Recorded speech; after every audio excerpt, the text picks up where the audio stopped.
Assalamualaikum warahmatullahi wabarakatuh. Salam Om Swastiastu, Namo Buddhaya, dan salam sejahtera bagi kita semua. Selamat pagi, perkenalkan saya Ika Nabila selaku moderator yang akan memandu acara pembekalan PKPA Angkatan 22 tahun 2025 pada hari ini. Sebelumnya saya ucapkan terima kasih dan selamat datang kepada Ibu Dr. Umi Enggarsasi SHM HUM selaku pemateri pada pagi hari ini. Dan saat ini beliau menjabat sebagai Dekan Fakultas Hukum Universitas Wijaya Kusuma Surabaya. Baik, langsung saja kami persilahkan kepada Ibu untuk menyampaikan materi tentang hukum acara pidana. Kepada Ibu Dr. Umi Enggarsasi SHM HUM, waktu dan tempat dipersilahkan. Terima kasih Mbak. Bismillahirrahmanirrahim. Assalamualaikum warahmatullahi wabarakatuh. Selamat pagi, salam sejahtera, salam sehat semuanya. Saya senang ya kan, saudara masih semangat mengikuti materi baik offline ataupun online ya kan. Tapi saya lebih bangga yang offline gini karena langsung ketemu orangnya, tahu ngerti ndaknya ya kan. Kalau online kadang ngerti enggak iki gitu ya. Tapi yang penting sudah berusaha maksimal gitu ya. Saya kebetulan dapat jatah materi hukum acara pidana. Ya, kebetulan bidang saya hukum pidana, jadi bidang saya hukum pidana, materi hukum acara pidana juga salah satu mata kuliah yang saya ajar itu hukum acara pidana. Ya kan? Itu saya beritahu juga saya S1 S2 di UNER, S3 saya di Bandung, di Bandung. Jadi itu perjalanan sekolah saya ya kan. Jadi yang penting semangat untuk saudara. Kalau masih S1 saya berharap nanti bisa dilanjut S2 bahkan S3. Walaupun advokat itu beda nilainya kalau gelarnya itu bertambah. Itu ya, itu harapan Bu Umi seperti itu. Jangan lelah mencari ilmu kapanpun juga ya kan itu. Jadi Bu Umi pun juga dulu sudah umur pun juga berusaha untuk terus sekolah dan tidak cari gampangnya. Kalau Bu Umi dulu gampangnya ya waktu S3 ambil aja di UNER. Kebetulan temannya Bu Umi semua di situ, guru besar, tapi enggak, saya cari ilmunya sehingga saya berangkat ke Bandung ke Unisba untuk S3-nya dengan harapan biar beda suasana belajarnya, beda cara berpikir guru besarnya, kan beda kan Jawa Timur sama Jawa Barat itu. Jadi itu pun ternyata juga banyak ilmu yang didapatkan dengan perbedaan kita kuliah di mana. Itu yaitu harapan Bu Umi juga saudara juga gitu. Terus nggak tahu S1 di mana, S2 atau S3, itu harapan Bu Umi yang penting terus mencari ilmu. Jangan hanya cari gampangnya ya kan. Kalau gampangnya S1 kan sudah ya, dasar berpikir itu pada S1. S2 itu pada pengembangannya. Tinggal saudara bisa mengembangkan bagaimana terhadap ilmu-ilmu yang sudah saudara dapatkan.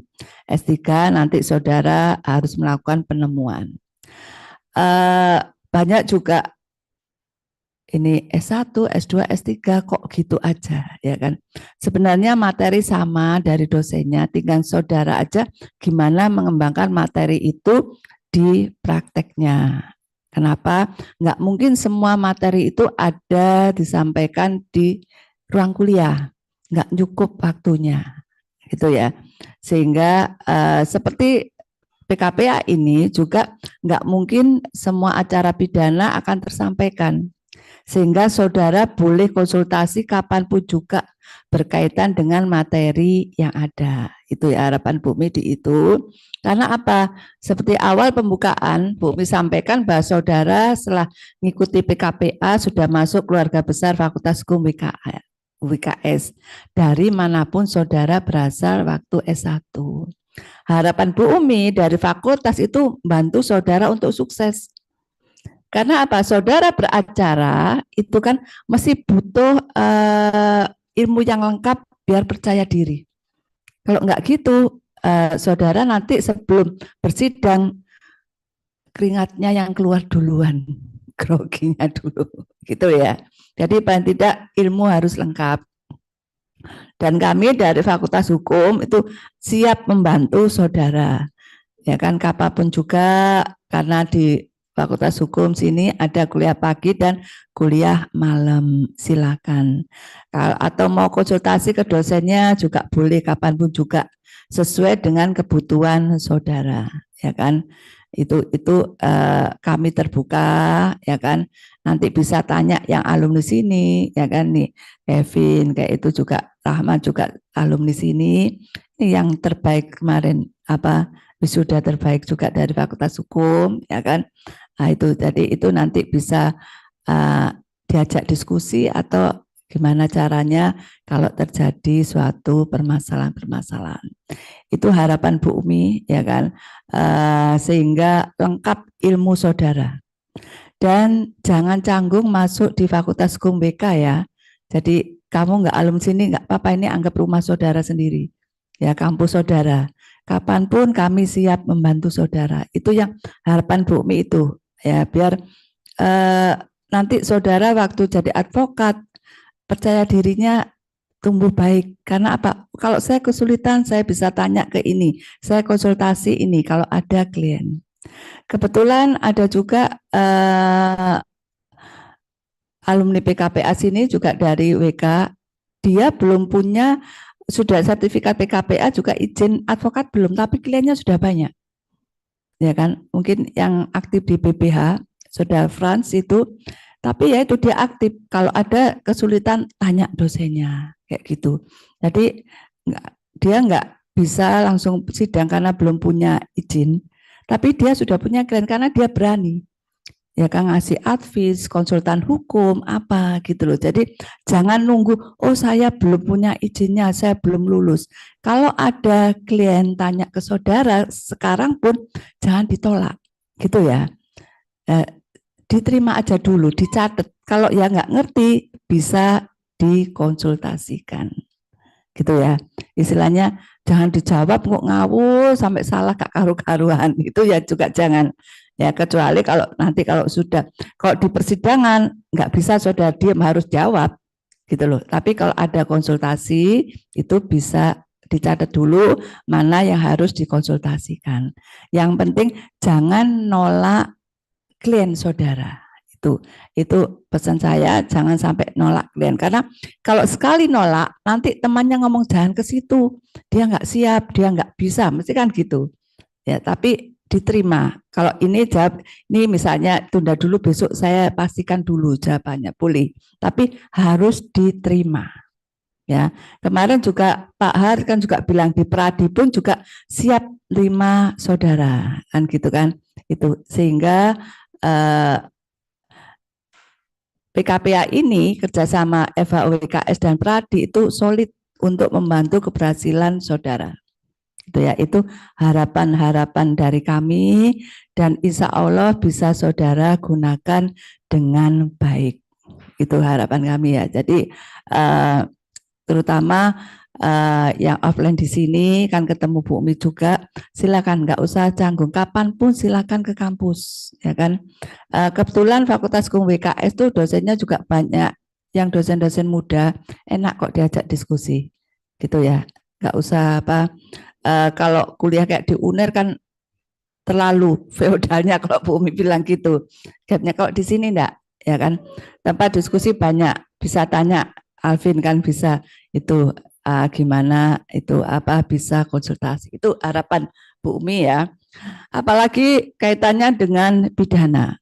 Pidana itu berkaitan dengan nasib seseorang, ya kan. Pidana itu kalau sudah berurusan dengan kaitannya pidana mesti ada rasa ketakutan karena mesti mikir mesti ditahan, mesti penjara. Pikirannya kan itu.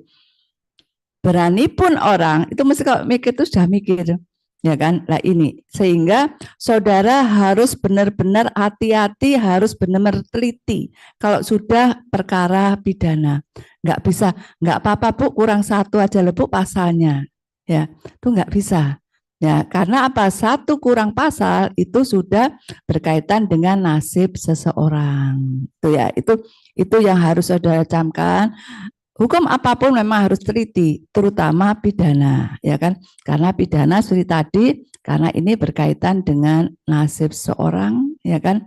Ini berkaitan dengan apalagi sekarang sedikit mesti ancaman ditahan kayak gitu ya. Itu walaupun sebenarnya aturan penahanan itu ada aturan, enggak semua perkara harus ditahan, tapi di dalam praktek mesti sudah masuk mulai seorang sebagai tersangka, ada dugaan kerasnya di situ bisa langsung dilakukan penahanan. Nah ini sehingga saudara sebagai advokat kapanpun ditelepon klien nggak bisa saudara tunda. Malam pun ditelepon, misalnya ada permasalahan, saudara harus hadir. Bu, Pak, saya ini apa sekarang di Polsek atau Polres. Saudara harus datang untuk mendampingi. Nggak bisa besok aja ya, saya masih ngantuk, saya capek. Nggak bisa. Gitu ya. Jadi itu kalau saudara sudah mempunyai tekad terjun sebagai advokat, ya khususnya menangani perkara pidana, nggak bisa nunggu sesuai kemauan saudara. Harus sesuai kemauan atau kebutuhan klien saudara. Dan selain itu harus hati-hati. Klien itu kadang juga agak nakal, ya kan? Yang kegiatannya nggak menguntungkan nggak disampaikan pada advokatnya. Nah ini yang sering ya, advokatnya itu nggak tahu padahal ada suatu hal yang penting, yaitu saudara juga harus hati-hati sehingga di dalam menangani perkara pidana saudara nggak bisa berprasangka baik, berprasangka buruk dulu. Karena apa? Kalau saudara prasangka buruk, saudara kan cari terus mengapa-mengapanya. Kalau baik, saudara percaya 100%. Ya kan, sehingga saudara harus berpikir sebaliknya, itu harus saudara terapkan di situ. Mungkin enggak ini, mungkin enggak sebaliknya, ya kan? Itu yang harus saudara camkan, harus saudara terapkan di dalam pemikiran saudara, di dalam penanganan perkara pidana. Di dalam perkara pidana, pertama saudara harus menguasai dulu apakah perbuatan itu masuk perbuatan pidana atau tidak. Ya, sebelum acara, ya kan, awal mungkin saudara harus tahu ada perkara masuk, ada kasus, saudara harus analisis dulu. Ini masuk perkara pidana atau tidak. Nah, di dalam analisis perkara masuk pidana atau tidak, itu berdasarkan pendapat Profesor Mulyatno ada 4 unsur ya yang bisa mengatakan perbuatan ini masuk perkara pidana atau tidak. Ada 2 unsur pokok dan 2 unsur tambahan. Pertama, yang harus ada itu apa sih? Harus ada kelakuan dan akibat. Kelakuan apa yang dilakukan pelaku dan ada akibatnya. Kelakuan dan akibat ini harus ada hubungan langsung. Ya, seorang misalnya mukul nendang, tapi kalau ditendang nggak apa-apa, badannya kuat misalnya, ya kan, nggak ada terjadi luka. Nah, ini juga bukan perbuatan pidana. Nah, orang luka atau mati karena dia jatuh sendiri, bukan karena kelakuan orang lain, juga bukan perbuatan pidana. Sehingga kelakuan dan akibat itu harus ada hubungan langsung. Jadi apa yang dilakukan seorang membawa suatu akibat yang diderita pada korban. Nah, kelakuan tersebut ya kan menurut Profesor Mulyatno dibagi 2 macam. Ada kelakuan positif dan kelakuan yang negatif. Kelakuan positif itu maksudnya apa? Kelakuan itu ada gerakan tertentu. Saudara mukul, saudara nendang, ya kan? Itu kan gerakan. Apa yang saudara lakukan membawa suatu akibat pada si korban. Ada juga kelakuan itu negatif, bukan berarti jelek, tapi seharusnya dia berbuat, tapi dia diam saja. Dengan diamnya dia itu membawa suatu akibat. Contohnya, saudara tahu penjaga palang pintu kereta api itu kalau ada perintah dari stasiun, ya kan, ini kereta Turangga berangkat, prediksi berapa akan lewat di perlintasan yang dia jaga. Ada perintah. Kalau sudah ada tanda perintah harus nutup sekian menit lewat, tapi dia malah ambil sarung tidur, ya, tidurnya dia kan bisa membawa akibat kecelakaan, ya kan, karena palang pintu enggak ditutup. Nah, ini loh yang dikatakan kelakuan negatif. Dia diem atau dia hanya lihat aja atau tidur, tapi tidurnya dia harus bergerak membawa suatu akibat. Ini yang dikatakan kelakuan negatif membawa akibat. Ini loh ya. Jadi kelakuan ini ada dua macam. Yang penting ada akibatnya. Ini unsur pokok di dalam perbuatan pidana harus ada. Nah, akibat ini ada kriteria, ya kan? Ada luka ringan, luka berat, dan mati.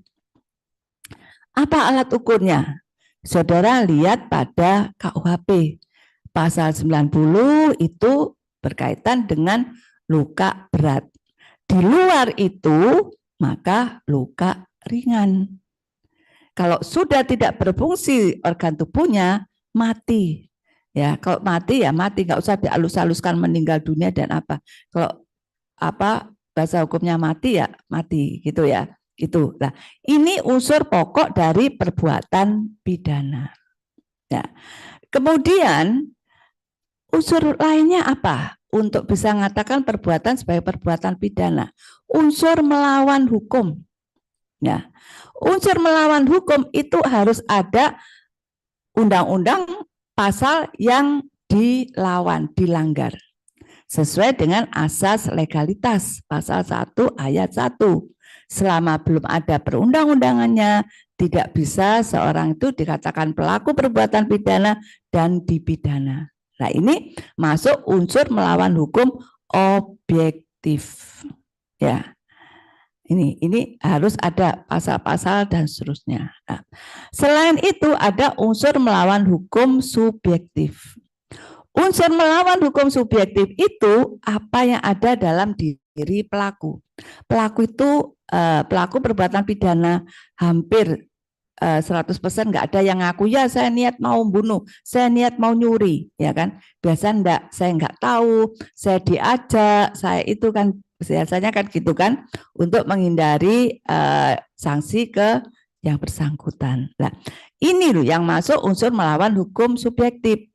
Nah, nanti di pembuktian atau persidangan tahu dia melakukan itu dengan sengaja atau dengan kealpaan.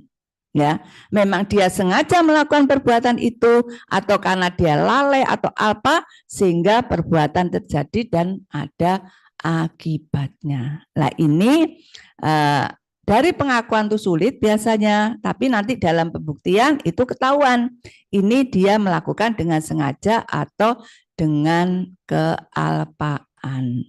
Ini unsur melawan hukum subjektif ya.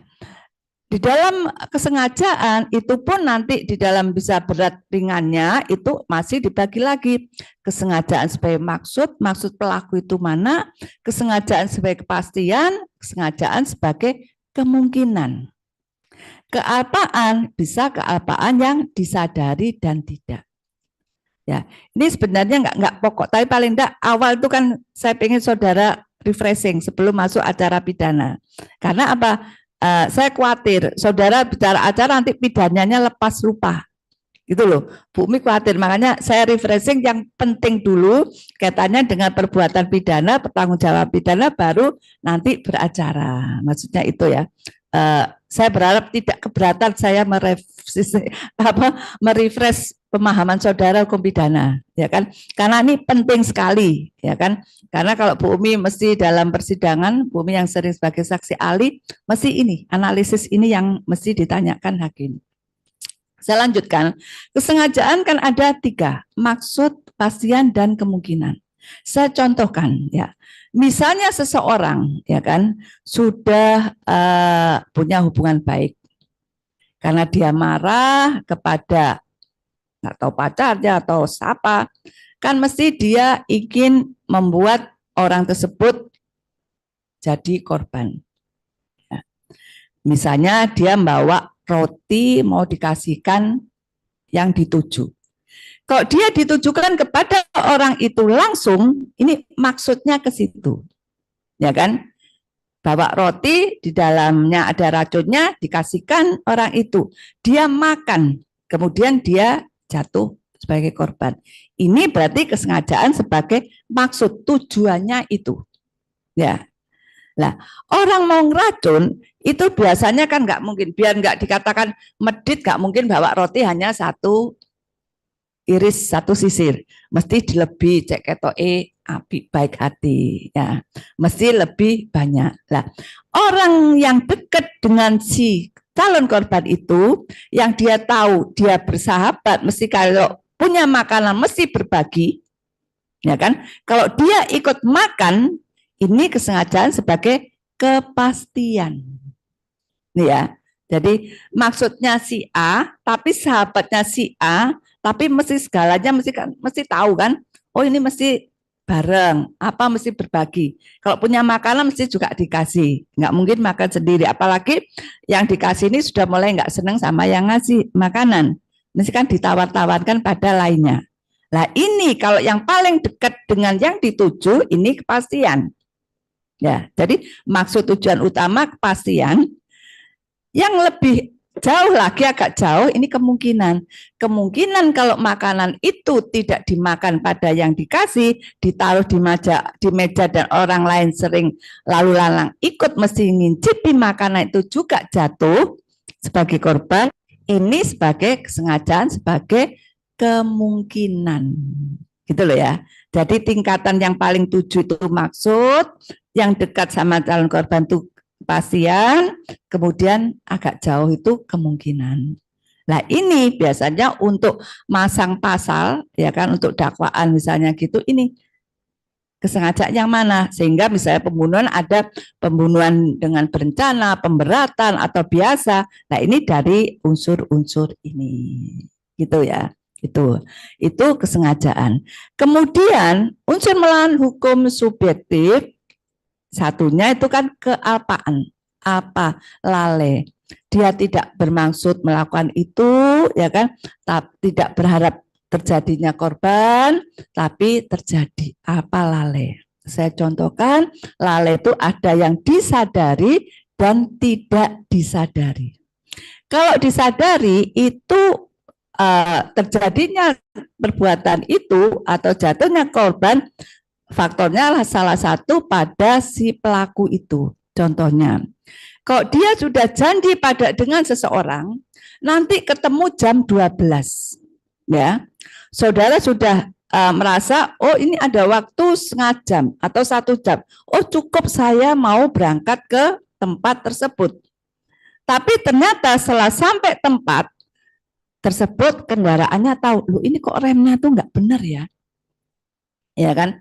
Atau apalah kendaraan itu, yang penting ini kalau dijalankan, kalau remnya nggak benar, kalau ada traffic light mesti nggak bisa langsung ngerem, ya kan, mesti bisa nabrak.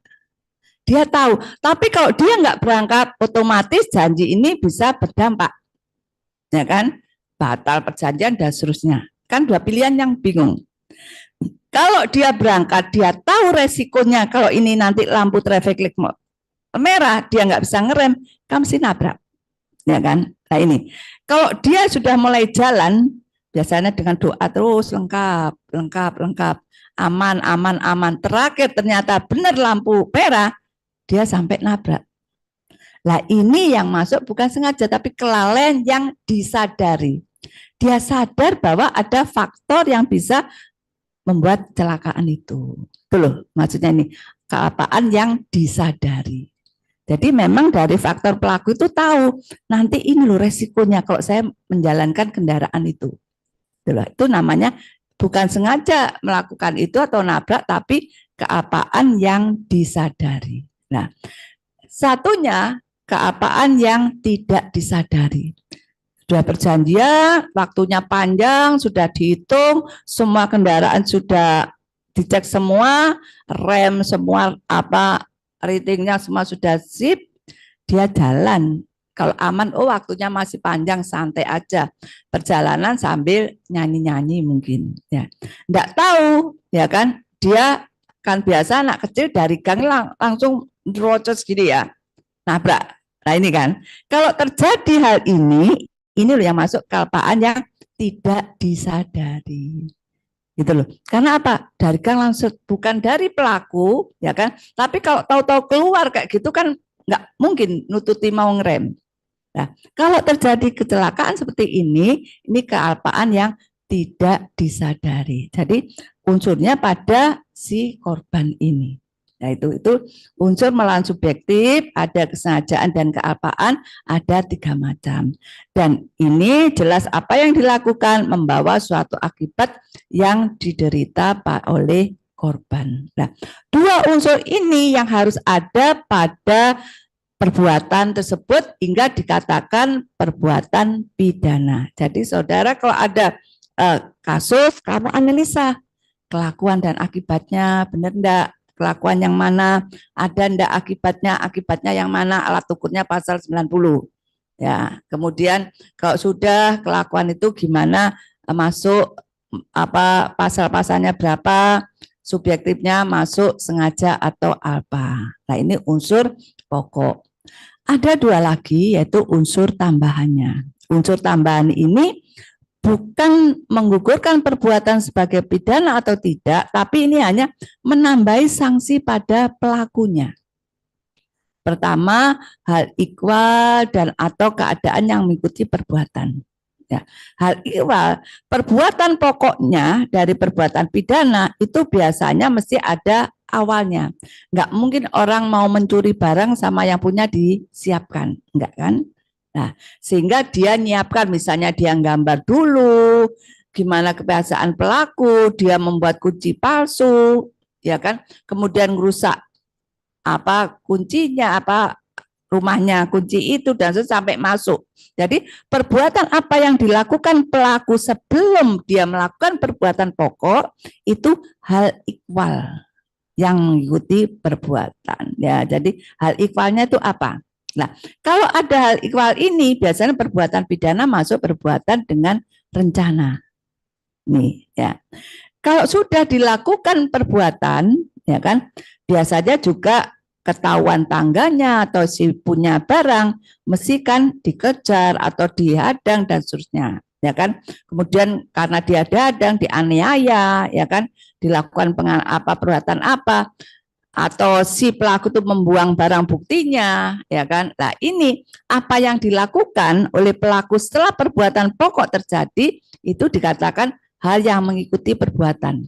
Nah, kalau ada ini maka perbuatan itu ada pemberatan, pencurian dengan pemberatan, pembunuhan dengan pemberatan, kayak gitu. Nah, ini hanya pasalnya ada yang beda, sehingga ini sebagai unsur tambahan, bukan unsur pokok. Ya, hanya menambah sanksinya yang semula hanya pencurian biasa sehingga pencurian dengan perencanaan, pembunuhan biasa dengan pembunuhan dengan pemberatan misalnya. Itu unsur tambahan.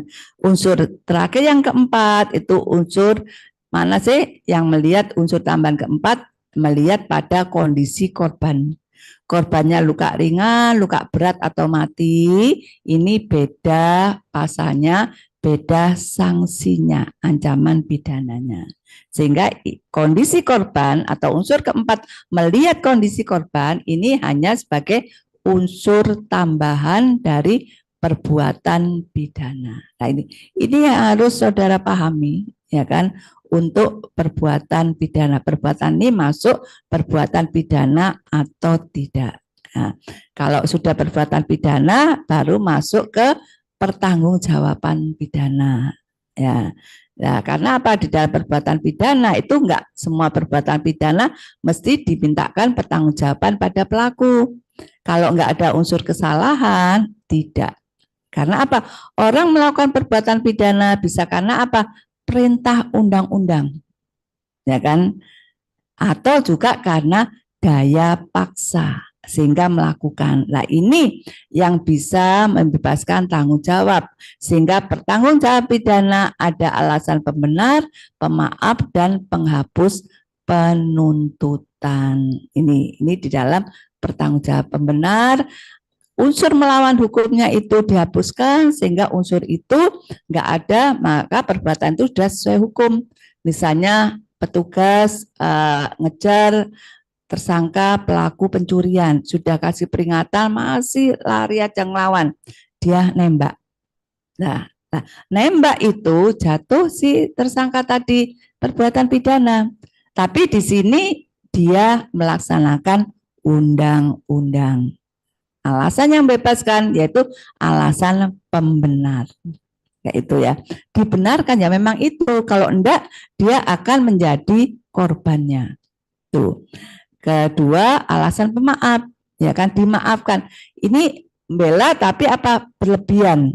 Harusnya cukup ditendang aja, tapi dia melakukan sampai berkali-kali. Ini tidak benar tapi dimaafkan.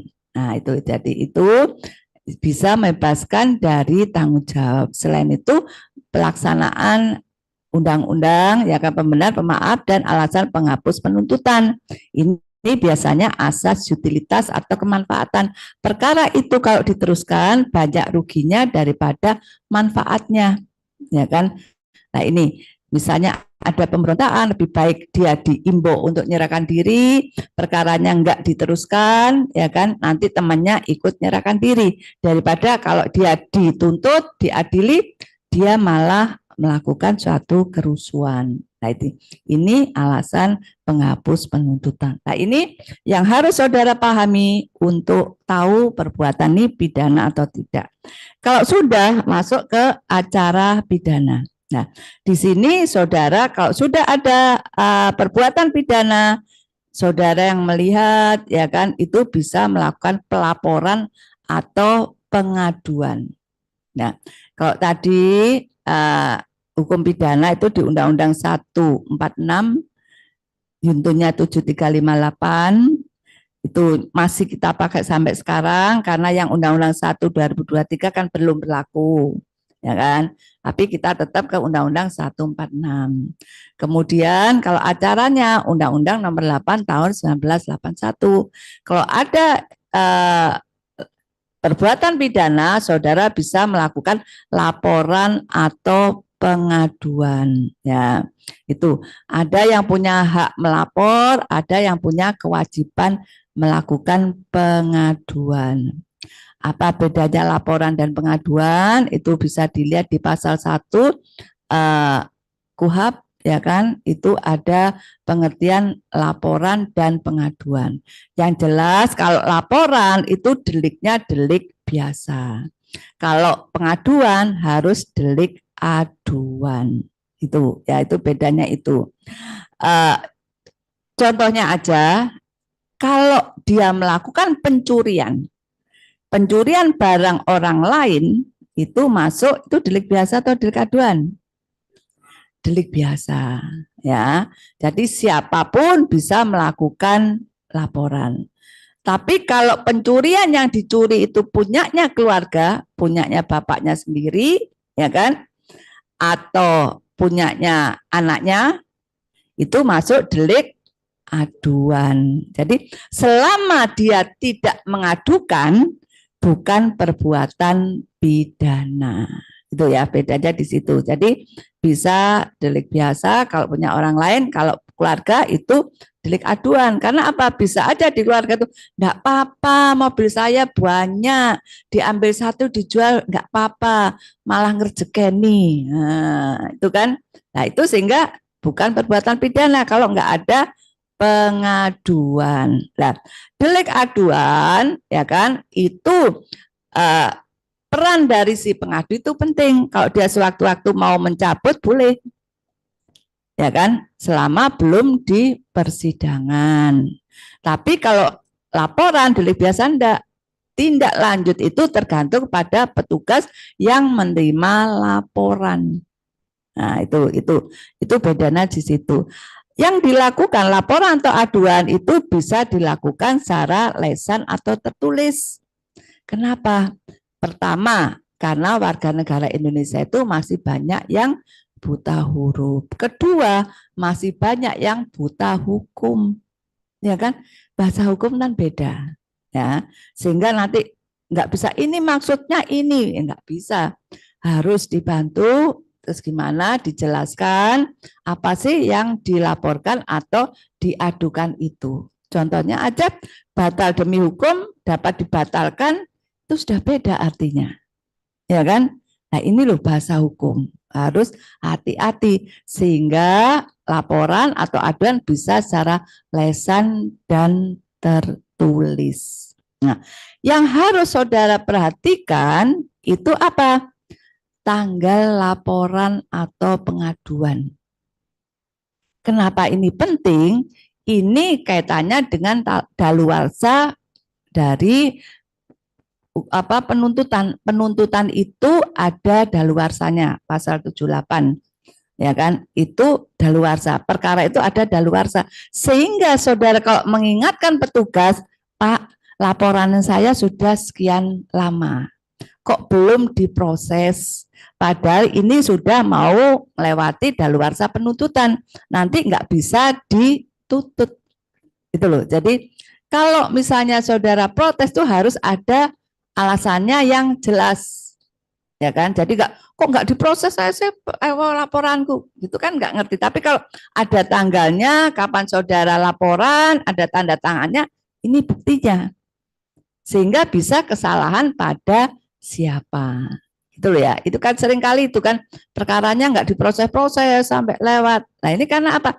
Mengingatkannya itu harus jelas, gitu ya. Jadi tanggalnya itu yang penting. Karena apa? Ada daluarsa penuntutan. Ya, itu karena diatur di pasal 78 itu ada daluarsa penuntutan, 84 itu daluarsa pidana. Itu penting. Itu kalau saudara melakukan laporan atau pengaduan itu yang harus saudara perhatikan ya. Tanggalnya ya kan sebelum saudara tanda tangani. Itu laporan atau pengaduan ya. Itu yang harus saudara lakukan. Nah, laporan atau pengaduan itu bisa pada ke petugas jaga di situ. Biasanya kalau kayak di polsek itu muka ada tempat muka itu untuk laporan. Nah, itu yang terima itu petugas tersebut, bisa dia bagian terima atau administrasi atau nanti diserahkan pada penyelidik atau penyidik. Ya, penyelidik atau penyidik. Ya. Saudara tahu bedanya penyelidik sama penyidik, ya kan? Kalau penyelidik itu tugasnya penyelidikan, kalau penyidik itu penyidikan. Nah, kalau laporan saudara itu belum jelas ini masuk pidana atau tidak, ya, jadi belum terang peristiwanya, maka harus dilakukan penyelidikan dulu, ya. Harus dilakukan penyelidikan dulu karena ada kan ini masuk perkara perdata atau pidana, ini masuk mana, itu harus dilakukan penyelidikan ya. Siapa tuh penyelidik? Penyelidik itu mesti polisi, harus polisi. Dia akan apa? Membuat terang peristiwa itu masuk pidana atau tidak. Nah, ini seperti tadi masuk pidana dia harus mengaitkan dengan unsur-unsur seperti Bu Umi terangkan tadi. Ya, kalau jelas ini arahnya ke perbuatan pidana atau peristiwa pidana, langsung ke penyidikan. Ya, penyidikan itu cari apa? Barang bukti dan tersangkanya. Cari barang bukti. Kalau ini perbuatan pidana, barang buktinya apa aja? Yaitu tugas penyidik. Nah, lah mencari barang bukti ya penyidik itu bisa polisi, bisa PNS tertentu dengan wewenang khusus. Kenapa ada PNS? Karena nggak mungkin polisi itu menguasai semua bidang yang disidik. Dia mau nyidik masalah perbankan, masalah perikanan, masalah minyak, ya kan? Ini kan butuh bantuan. Nah, yang bantu ini tentunya sama-sama abdi negara PNS pegawai negeri sipil ya tertentu ya kan, tentunya yang punya kewenangan sebagai penyidik, dia sudah punya sertifikat sebagai penyidik ya, wewenang khusus untuk perkara nomor sekian sekian sekian gitu loh. Jadi ada tugas dari penyidik Polri minta bantuan ke PNS tertentu itu sesuai dengan kebutuhannya. Nih, sehingga penyidik itu selain Polri ada PNS tertentu dengan wewenang khusus. Karena untuk mencari barang bukti dan tersangka yang mana barang bukti itu bisa berbagai macam bidang. Yang nggak mungkin semua itu akan dikuasai oleh penyidik Polri. Itu ya, itu. Nah, tentunya di dalam mencari tersangka itu kadang kan ada atau kadang enggak bisa lari, ya kan? Sehingga proses ini apakah terus harus sampai ketemu? Enggak. Yang penting jangan sampai daluarsa. Karena peradilan itu bisa peradilan tanpa hadirnya terdakwa. Peradilan in absentia. Ya, itu peradilan tanpa hadirnya terdakwa untuk menghindari perkara itu daluarsa. Nah, ada peradilan in absentia. Kayak dulu kasusnya kalau masih ingat Tommy Soeharto yang melarikan diri, itu kan itu. Jadi peradilan tanpa hadirnya si terdakwa. Itu bisa dilakukan demikian. Ya, ini tetap bisa diproses selama barang buktinya itu terpenuhi. Ya. Proses tentunya kalau sudah penyelidikan, peristiwanya, penyidikan, barang bukti dan tersangka, kemudian berkas ini akan diberikan atau konsultasi dengan penuntut umum. Ya, itu. Ini yang bolak-balik P16, P17 sampai P21. Nah, yang perlu dipahami istilah ya. Di dalam praktek itu gampangnya kan JPU, jaksa penuntut umum. Tapi secara akademis saudara harus bisa membedakan kapan seorang itu sebagai jaksa, kapan sebagai penuntut umum. Ya. Sesuai dengan yang diatur di dalam KUHP pasal 1, seseorang ya yang mana di kejaksaan kalau dia sedang bersidang, tugas sidang itu penuntut umum. Mana gampang kan JPU, jaksa yang sedang bertugas penuntut umum, tapi di dalam KUHP itu penuntut umum. Tapi kalau dia bertugas di luar peradilan, membawa terpidana misalnya ke lapas, pokoknya tugas di luar itu jaksa. Jadi istilahnya jasnya itu jaksa. Kalau dia waktu sidang penuntut umum itu aturan di dalam KUHP. Bedanya di situ. Jadi bisa dia sebagai jaksa, bisa sebagai penuntut umum. Kalau sidang penuntut umum itu ya. Itu berkas itu bolak-balik. Ya kan, bolak-balik untuk apa? Kalau sudah sempurna baru dilakukan proses penuntutan. Ya kan, penuntutan, berkas dikirimkan ke pengadilan untuk dilakukan persidangan. Nah, di dalam pengiriman berkas ke pengadilan, ya kan, itu juga sesuai dengan yurisdiksinya, nggak bisa sesuai kemauan saudara. Oh, saya di Pengadilan Negeri Surabaya ada saya di situ, perkara saya tak bawa ke situ aja, nggak boleh, ya kan? Atau di Sidoarjo aja, ketuanya apa baik sekali dengan saya, bestiku misalnya, nggak boleh, ya itu. Jadi karena apa? Pengadilan atau kepolisian itu punya yurisdiksi, wilayah hukum masing-masing. Itu ya, nggak bisa sesuai kemauan saudara nantinya. Jadi kalau TKP-nya tempat kejadian perkaranya di mana, ya harus dibawa sesuai dengan wilayah hukumnya, gitu ya. Itu aturannya seperti itu. Kalau saudara boleh bersidang kemana aja boleh, tapi nggak boleh perkara itu dibawa sesuai dengan kemauan saudara. Itu prinsipnya itu. Jadi tetap perkara disidang sesuai dengan yurisdiksi atau wilayah hukumnya. Nih, kalau sudah di pengadilan ya kan proses persidangan, kalau di dalam pembuktian itu tidak terbukti ada perbuatan pidana, maka putusan dari pengadilan itu harus bebas, putusan bebas. Ya, itu kalau tidak terbukti ada perbuatan pidana. Ya, kalau misalnya ada perbuatan pidana tapi penuntut umum itu salah dakwaannya, pasalnya itu salah, itu putusannya lepas.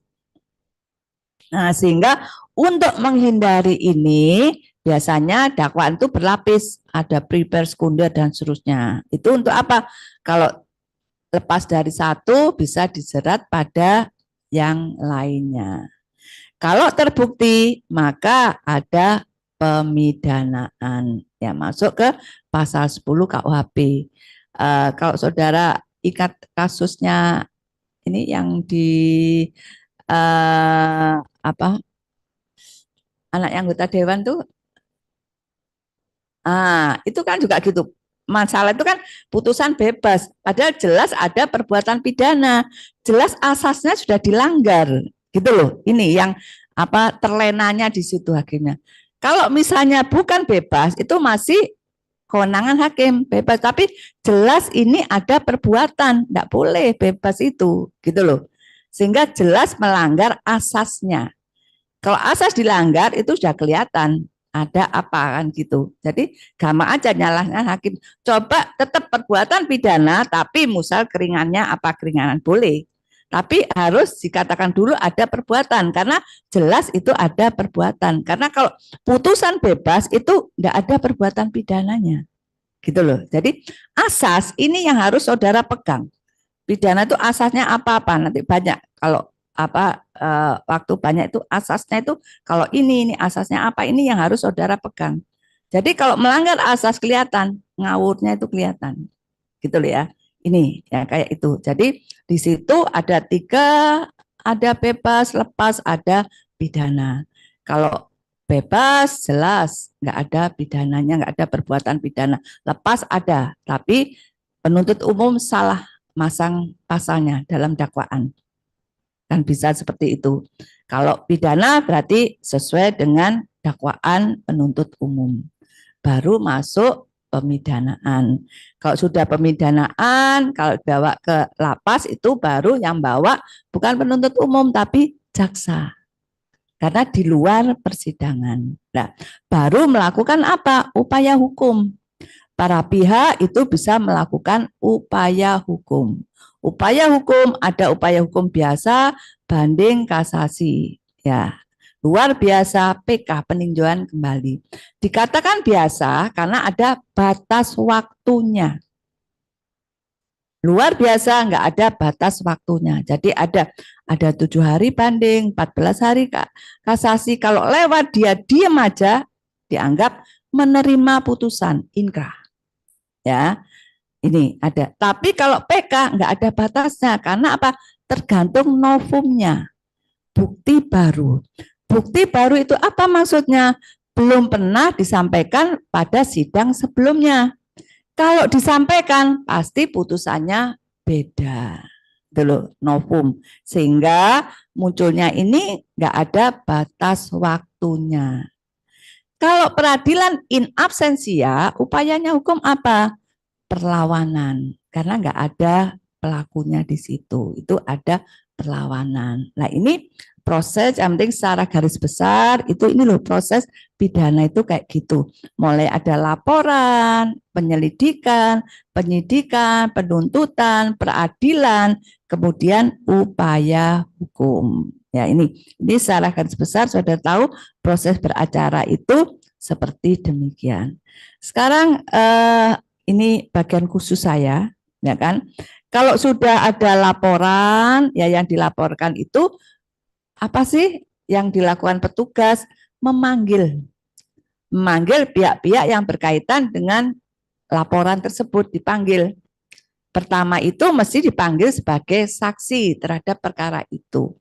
Ingatkan besok klien saudara, gak usah kakean ngomong kalau dipanggil saksi, ya kan? Orang Indonesia itu biasanya kan kakean ngomong, kemeruh. Iya kan? Ini yang sering. Kalau sudah saksi di tingkat jadi tersangka, baru bingung, nggak ngerti, aku nggak ngerti. Ya kan? Kalau ditanya misalnya kemarin jalan sama siapa, sama si A, sudah titik. Nggak usah, oh ya si A itu saudara saya dibelikan ini wis dowo gak karuan. Nah ini loh, ini sering ya kan?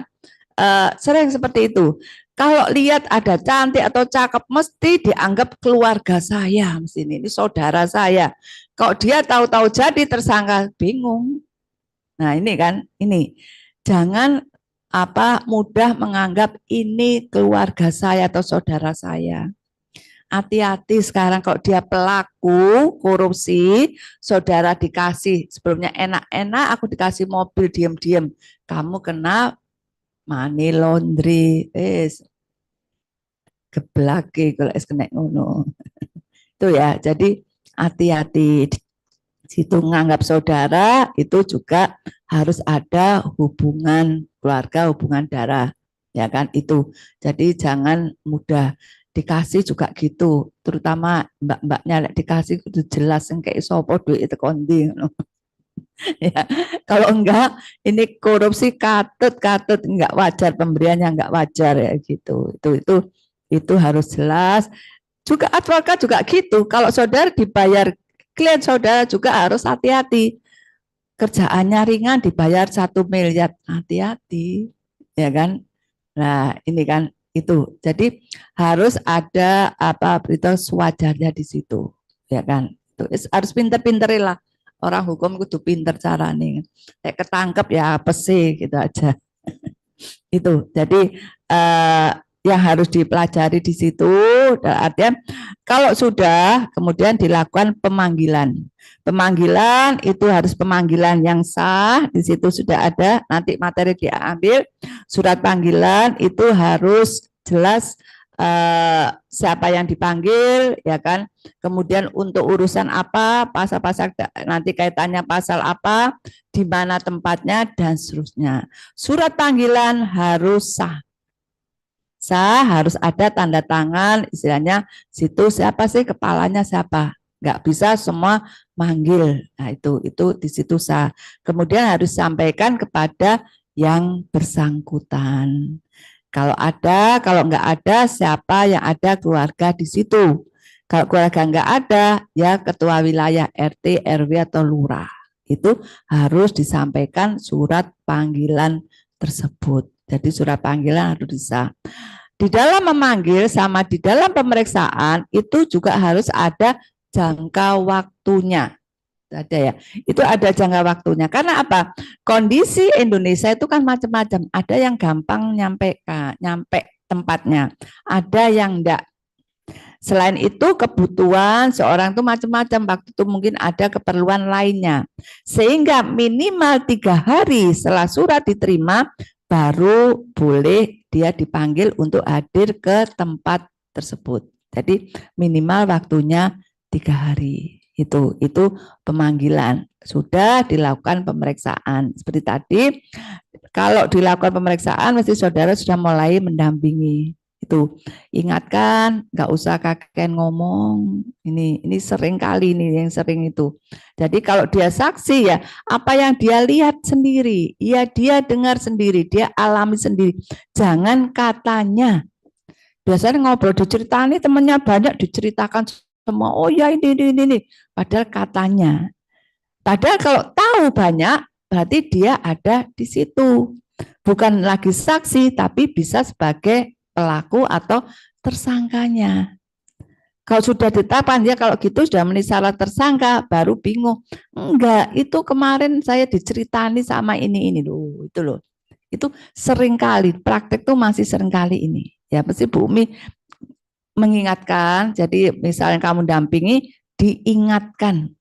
Kalau ditanya pakai baju apa, ya pakai baju warna apa ya sudah itu, nggak usah baju ini dibelikan siapa, beli di mana apa dan seterusnya, nggak usah dipanjang-panjangkan. Dia keluar jam sekian titik kemana titik, nggak usah. Oh sebelumnya dia ke sini-sini, enggak. Saat ini dia ada di mana titik, nggak usah dijawab sebelumnya sesudahnya, nggak usah. Itu ya, itu. Karena apa? Di dalam saksi itu selain dia lihat, dengar, alami sendiri, harus juga tahu kenapa dia ada di situ. Yang penting itu kan. Berarti kamu punya hubungan keluarga enggak di situ? Ada kepentingan apa di situ? Ya kan? Nah, sejak kapan di situ? Nah, ini kan alasannya. Kalau enggak, loh, ini kebetulan saudara juga sebenarnya juga mau mencuri, kebetulan keduluan orang lain. Kan dia ke situ enggak ada kaitannya dengan keluarga. Nah, itu loh. Ini loh, makanya hati-hati di situ. Alasan kenapa ada di situ. Ini, nah ini, itu biasanya pemanggilan, kalau sudah dilakukan pemeriksaan, ya kan, kalau dia saksi itu, nanti dia bisa hadir waktu persidangan, itu tanpa disumpah. Tapi kalau dia jelas nanti perkiraan sidang kapan, nggak bisa hadir, maka waktu pemeriksaan itu dilakukan penyumpahan, bahwa nanti tanggal ini ada kepentingan apa, nggak bisa hadir. Sehingga apa, ini apa keterangannya di bawah sumpah. Itu di dalam surat pemanggilan dan berita acara pemeriksaan terhadap saksi pertama, kemudian bisa ditingkatkan sebagai atau pemeriksaan juga pada tersangka. Kalau ada yang ditanyakan boleh loh ya, langsung tanya, enggak apa-apa. Ya, monggo Pak. Ya. Iya, iya, iya.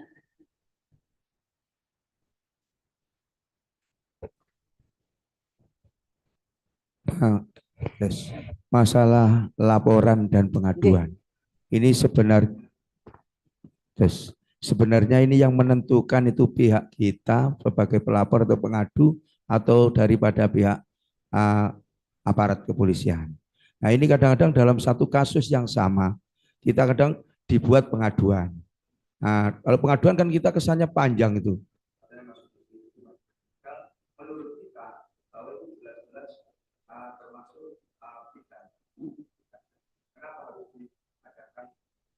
Penyelidik.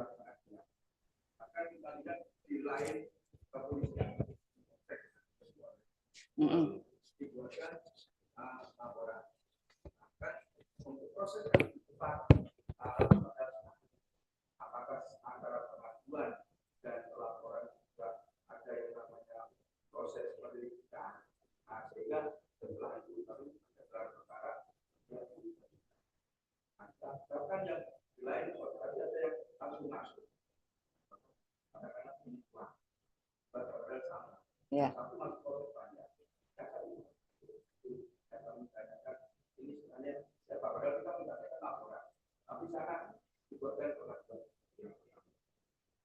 Kemudian yang masalah ada pengaduan tersebut itu sebenarnya siapa yang menentukan ini yang membuatkan laporan terus kemudian laporan kalau laporan Ya. Sesuai dengan di pasal 1, ya coba dilihat pasal 1 KUHP.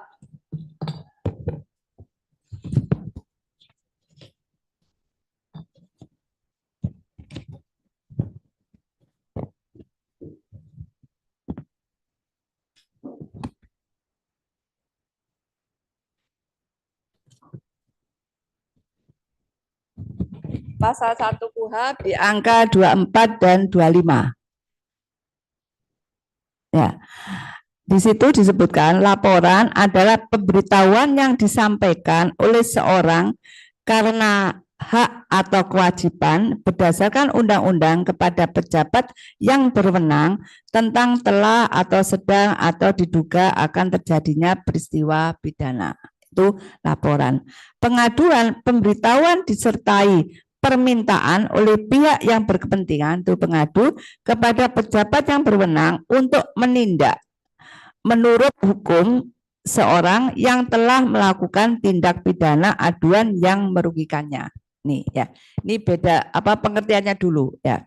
Di sini kalau laporan pemberitahuan yang disampaikan seorang atas hak dan kewajibannya kepada pajak tentang telah sedang diduga terjadinya perbuatan pidana. Sehingga kalau dia lapor, tindak lanjut itu kewenangan pada petugas, Pak. Murni ya. Tapi kalau pengaduan itu pada pengadu masih ada. Dia mau nyabut atau tidak. Bedanya kan delik aduan sama delik biasa tadi.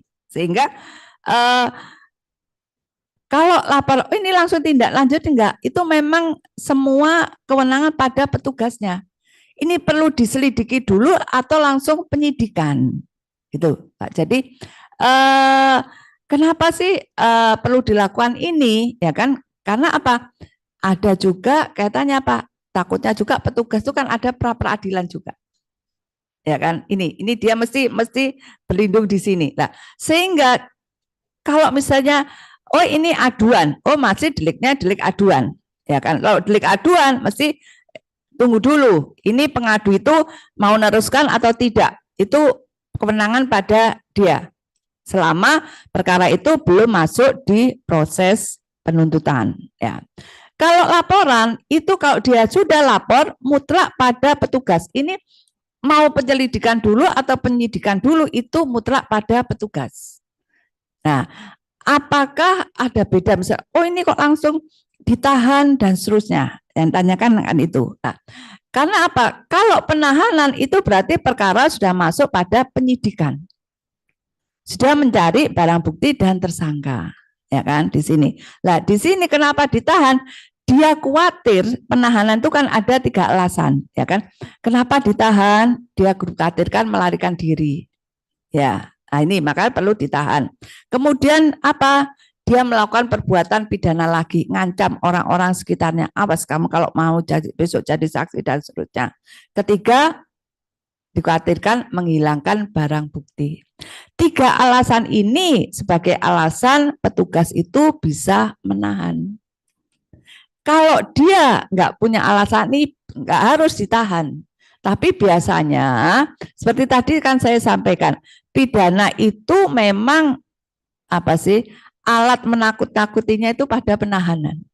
Biasanya di praktek seperti itu sudah. Kalau sudah ditahan itu sudah mikirnya sudah panjang, gitu kan. Biasanya tapi sebenarnya secara undang-undang tidak harus penahanan itu tidak kalau tidak ada alasan-alasan itu.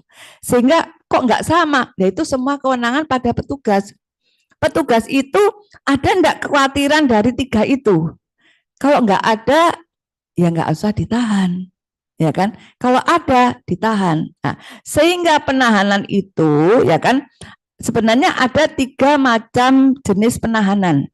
Penahanan rutan, penahanan rumah, dan penahanan kota.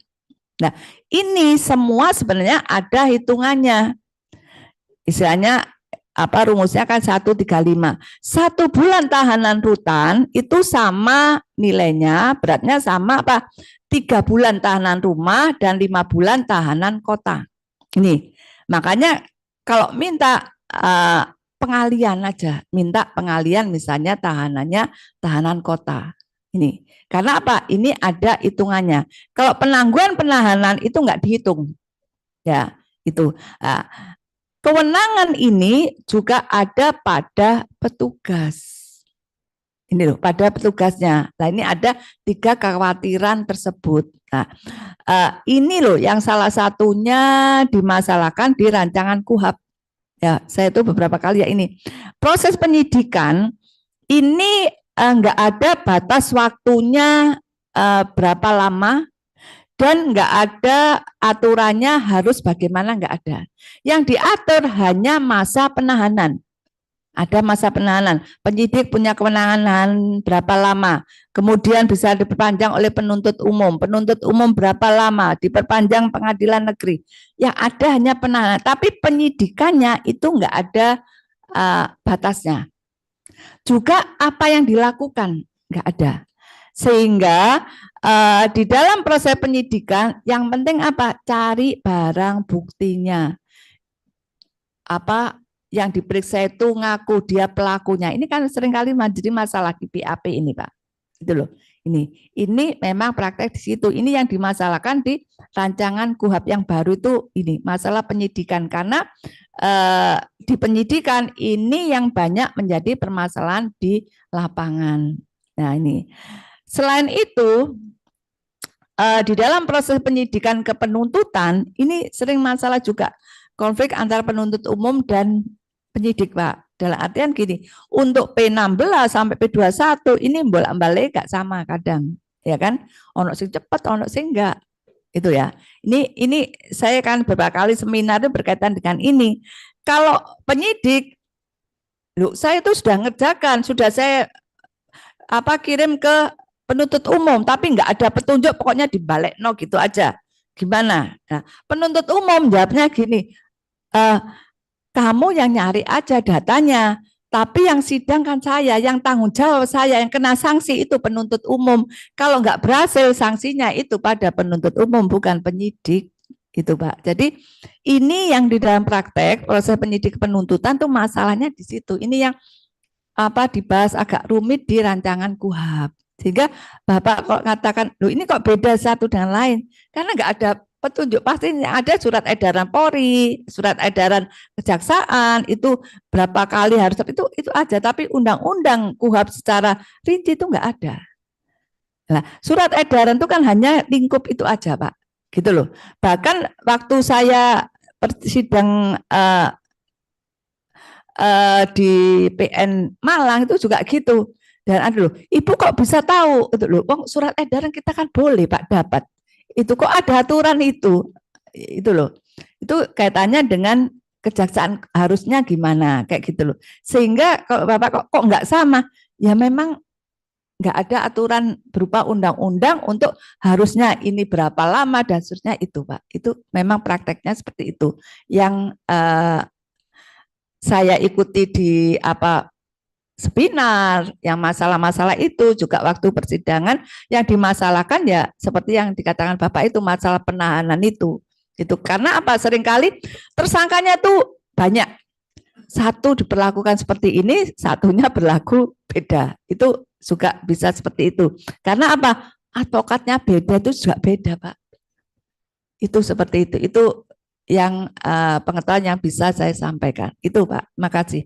Ada lagi monggo. Ya. Itu setelah kita berhasil, itu ada beberapa hasil. Kalau misalnya kasih laporan itu langsung proses, atau juga ada menunjukkan hasil, kita sifatnya laporan. Ya. Jadi seperti saya sampaikan tadi, kalau saudara laporan itu kan yang harus diperhatikan kan tanggal laporan dan tanda tangan pelapor. Yang bisa itu kita hanya menanyakan, tapi kewajiban memberi itu enggak ada. Jadi harus setiap langkahnya harus diberitahukan, enggak ada kewajiban itu. Itu loh. Cuman ini Pak, perkara saya ini sudah ditindaklanjuti sampai mana? Tanya boleh. Tapi enggak ada kewajiban situ harus memberikan ini loh, laporan sudah sampai mana, itu enggak ada. Aturannya enggak ada, Pak. Gitu. Gitu. Yeah.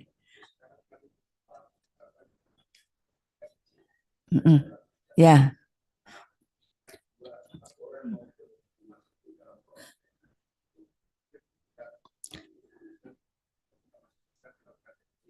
Ya. Enggak. Ya, beda Pak. Kalau restoratif justice itu undang-undang sudah ada di proses penyelidikan itu boleh direstorasi. Lainnya enggak ada undang-undang. Mediasi ada, tapi restorasi itu kan memang resmi. Jadi ada 3 pihak, pelaku, kemudian korban, masyarakat biasanya dari kepolisian. 3 pihak itu sepakat sesuai dengan sepakatan ada kesepakatan itu dituangkan. Itu memang ada dasar hukumnya, ada aturannya. Tapi kalau di lainnya bukan RJ, seperti tadi di mediasi kayak gitu. Perkara itu sesuai dengan kondisi. Tapi aturannya sampai sekarang yang ada itu proses penyelidikan. Itu ada gitu. Ya. Silakan ada lagi monggo. Ya. Ada yang mau ditanyakan, kita diskusikan. Ayo. Ya, boleh. Ya, enggak apa-apa. Nah, tadi contoh ibu tadi kalau ada keluarga dan sekarang kembali kita yang salah bukan kita jalan ini keluarga tabrak juga punya meninggal. Ya. Seperti tadi, kalau memang dia sengaja itu kan memang dia maksudnya itu. Kok di situ nggak ada maksudnya gitu, tapi muncul, yaitu masuk kelalaian. Nah, kelalaian itu seperti tadi kalau disadari pada pelakunya itu tahu, gitu loh. Mau memang lihat, oh itu musuhku, pokoknya tak tabrak kayak gitu kan, kayak gitu kan nanti itu. Jadi tinggal itu aja apa terjadinya itu dari unsur yang mana, gitu aja. Jadi, itu sama, cuma ada pemberatannya atau tidak itu aja. Biasanya masalah pasalnya dan sanksinya itu saya sampaikan juga, kebetulan teman saya yang hakim, saya bilang ini untuk apa sebenarnya, untuk kriteria ini rinci itu biasanya untuk jalannya gimana hukumannya, pidananya. Karena apa? Misalnya pidana kan minimal 1 hari sampai misalnya pembunuhan 15 tahun, berapa itu dia jalannya di situ. Itu. Gitu Pak. Kebetulan saya tulis ya wis iku senior banget sehingga kayak Pak kemarin Norman itu juga seangkatan sama Bu Umi, sudah ketua pengadilan tinggi Tun. Ya, angkatan saya sudah tingkatan wis ketua pengadilan. Makanya saya di sini dosen sudah berpuluh tahun. Mulai 87 saya itu ngajar di sini, Pak. Kok dulu kan S1 langsung ngajar. Jadi lulus S1 dari UNER langsung ajar di sini berpuluh tahun. Sudah orang tuamu paling belum anu. Itu. Jadi itu dari pengalaman-pengalaman yang saya ikuti. Saya bukan advokat, tapi saya sering sebagai ahli, Pak. Jadi ahli memang kalau advokat waktunya panjang, saya nggak sanggup. Karena kalau ngurusi klien itu kan harus full, ya kan. Sehingga saya nggak ngambil ke itu bidang saya karena full ke pendidikan, tapi saya ngambil yang ahlinya, gitu. Ya kebetulan sidang sampai mana-mana. Bahkan kemarin waktu Ketua Pengadilan Negeri Jakarta Selatan ketangkep, saya sudah mikir, ya ini juga karena kelakuan para advokat yang terlalu mewah. Kalau sidang di sana Pak, kayak selebriti Pak, selebriti di sana. Sudah tampilannya, sudah sekelas kayak Hotman Paris, kayak itu. Udah kayak gitu. Akhirnya kan nama manusia terpengaruh Pak. Ya kan, hakim biaya apa paling gaji sekitar 50-60 ya. Nah, kalau model gitu di Jakarta nggak nututi. Gitu loh. Itu juga pengaruh. Jadi kamu juga besok juga bisa berpengaruh membuat hakim terjerumus, itu biasanya para advokat itu juga ada perannya kalau saya katakan itu. Itu. Ada lagi yang mau tanya? Jadi kalau tadi surat panggilan, biasanya kalau sudah ada surat panggilan itu para tersangka itu butuh pendamping, ya kan, dia sesuai pasal 1 itu punya hak untuk pendamping. Pendamping ini makanya harus ada surat kuasa. Nih, ya, ada surat kuasanya yang mana dia mempunyai hak untuk didampingi, makanya jam berapapun saudara harus siap. Ya, jangan nunggu besok aja saya capek. Nah, enggak ada gitu. Enggak peduli walaupun yang ditelepon advokatnya perempuan ya harus berangkat. Ya, besok mbak-mbaknya itu enggak ada. Besok aja gitu enggak ada. Capek apalagi mumet lagi enggak ada. Gitu kan. Sama Bu Umi pun juga gitu. Bu Umi siap kalau sudah saya nyatakan saya sebagai ahli.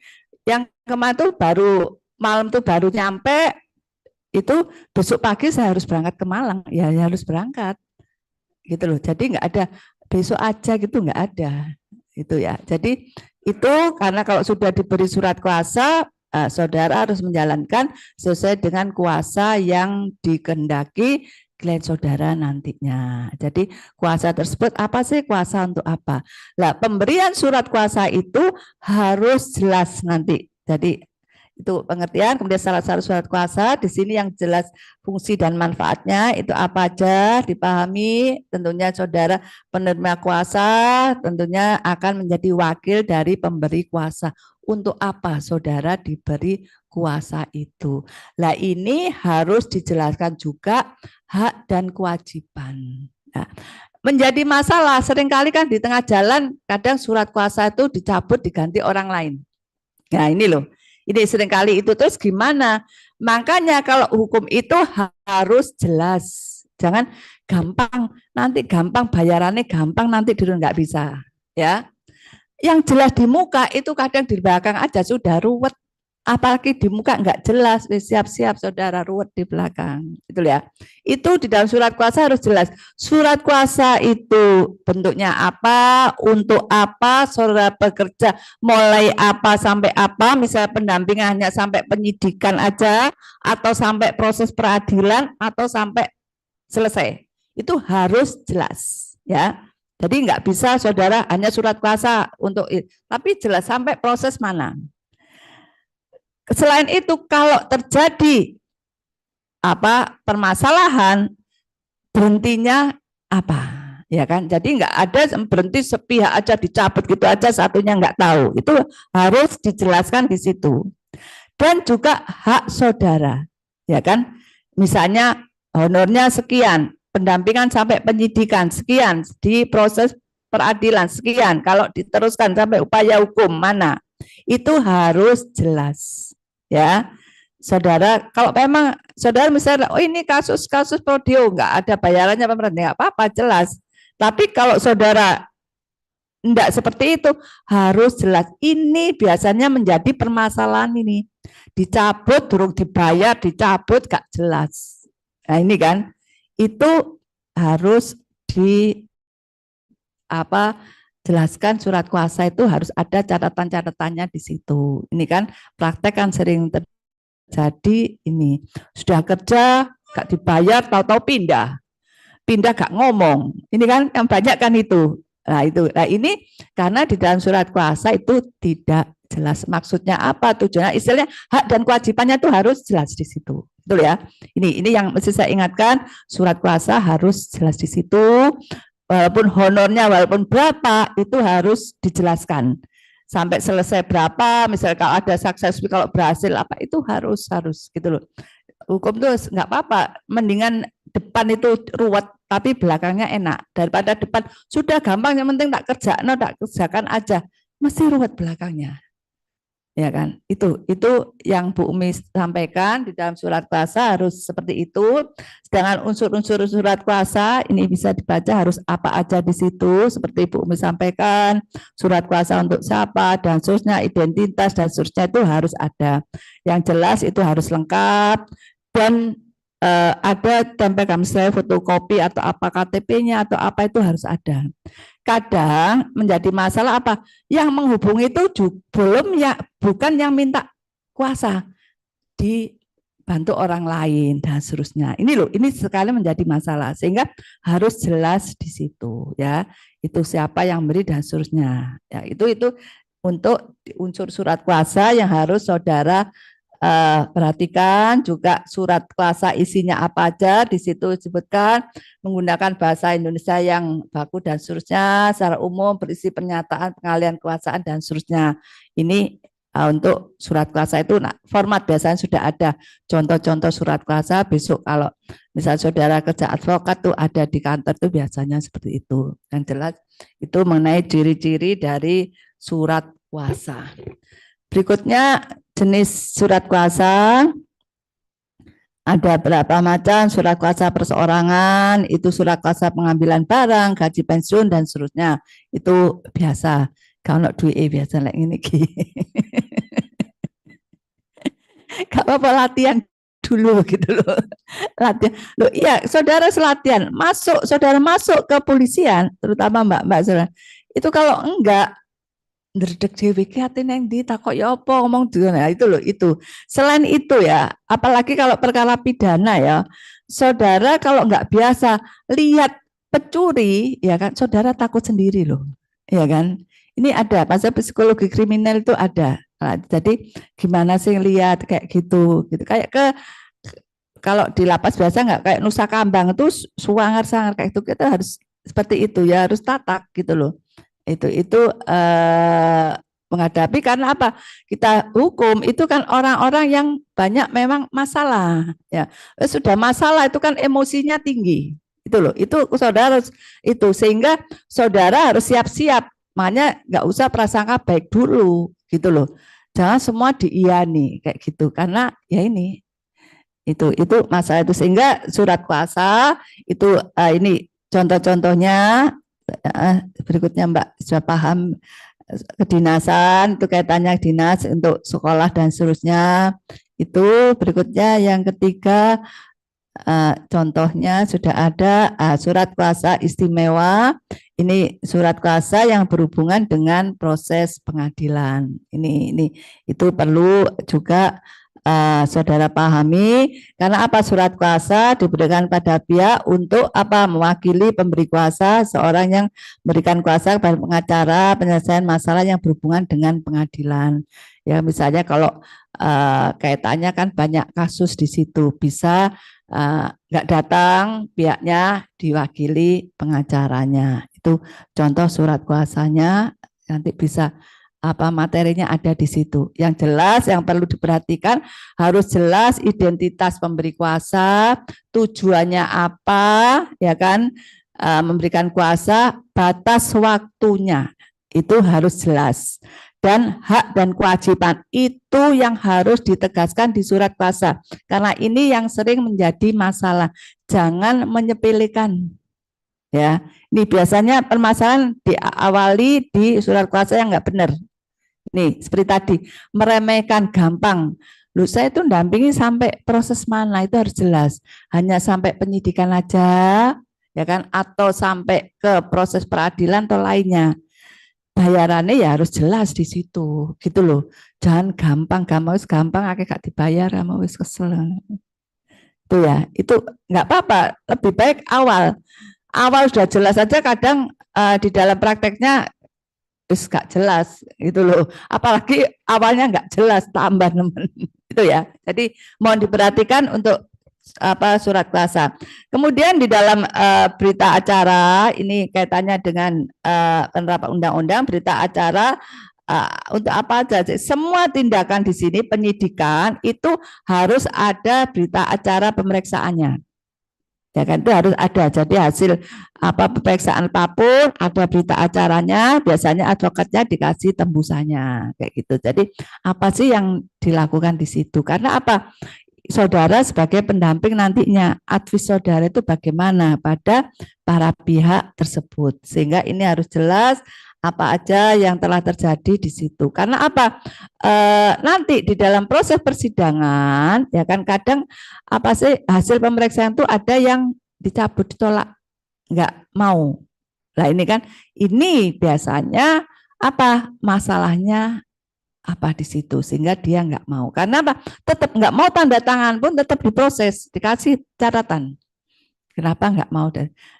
Dalam artian biar tersangkanya itu tidak ada kesalahan di situ.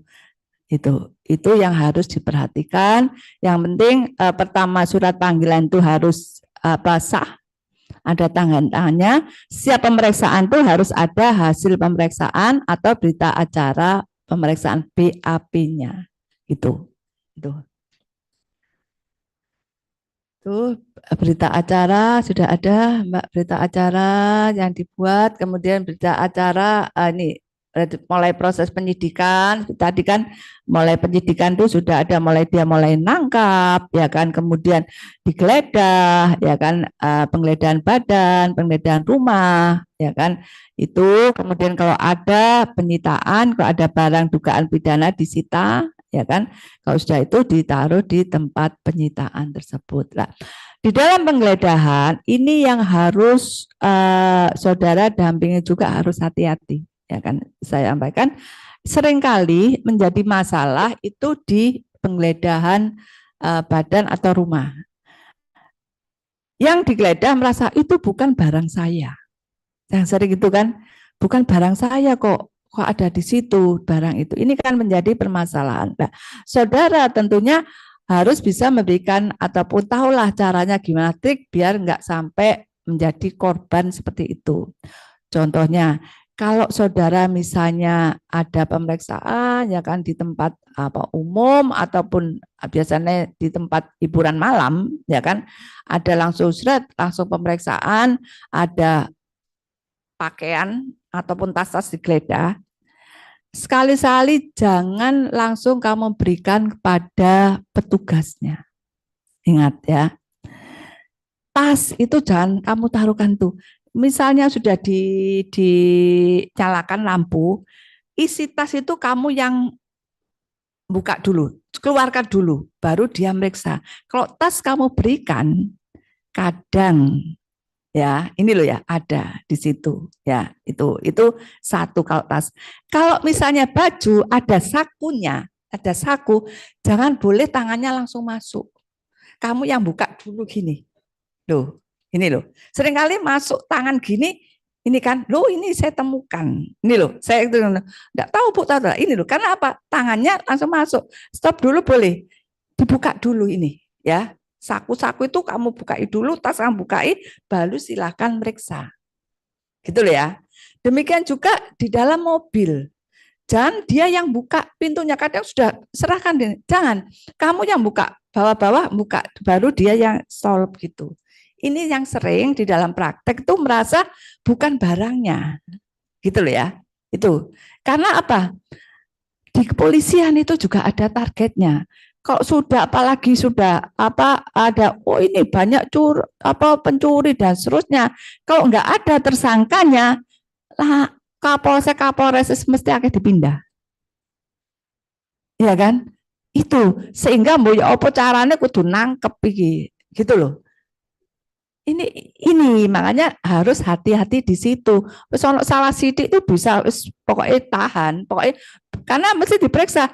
Ada tahanan berapa di situ, kasus apa? Itu kalau ada pemeriksaan dari atas itu seperti itu, Pak. Gitu loh. Itu kebetulan lagi mahasiswa kan polisi banyak juga ya. Saya juga sering itu ngobrol sama itu. Ya itu sehingga ya itu saudara misalnya sebagai advokat harus jeli juga ke klien saudara atau ke saudara atau apa. Kalau ada ini langkahnya harus bagaimana. Sehingga biasanya advokat itu kadang kan dipakai konsultan tetap ya perusahaan atau apa. Saudara kan mesti ngasih materi apa itu. Nah itu saudara jelaskan bagaimana menghadapi, bagaimana apa itu bisa disampaikan gitu loh. Ya itu paling enggak trik-trik itu gimana. Itu harus waktu penggeledahan itu disampaikan, ya kan. Berita acara juga gitu, itu juga hati-hati juga. Biasanya kan sudah langsung tanda tangan gitu aja, jangan capek atau apa. Itu harus teliti, gitu loh. Sudah ada tanda tangan berarti saudara setuju isinya. Nah itu harus teliti, jangan sampai yang tidak dilakukan pemeriksaan di situ dimasukkan di berita acara pemeriksaan. Ini juga sering terjadi, gitu loh ya. Ini yang harus diperhatikan, saudara. Makanya harus jeli, apalagi pidana itu saudara kesel opo-opo kudu teliti. Ya, itu yang harus saudara perhatikan proses penyidikan di situ mulai ini pemeriksaan di itu waktu gelar perkara tadi juga ada waktu gelar perkara. Ini yang harus juga hati-hati ya kan. Jangan sampai ngikuti aja sama arahan petugas. Karena apa? Dia ya golek selamat biasanya gitu. Itu loh ya. Ini. Jadi makanya secara teori pertanyaan kan saudara saya katakan perbuatan pidana unsurnya ini yang harus dipegang. Ya kan? Walaupun kita atau kan nggak boleh berpihak, nggak boleh, tapi gak iso lek gak berpihak, Pak, ya gak dibayar. Ya kan? Makanya kan yang penting nggak merugikan gimana tidak jadi korban. Saya prinsipnya itu. Jadi kalau saya itu ngasih advice, yang penting kamu nggak jadi korban. Gimana triknya ini? Gelar perkara perhatikan. Yang tidak boleh itu seperti ini. Kamu nanti jangan sampai seperti ini. Itu aja.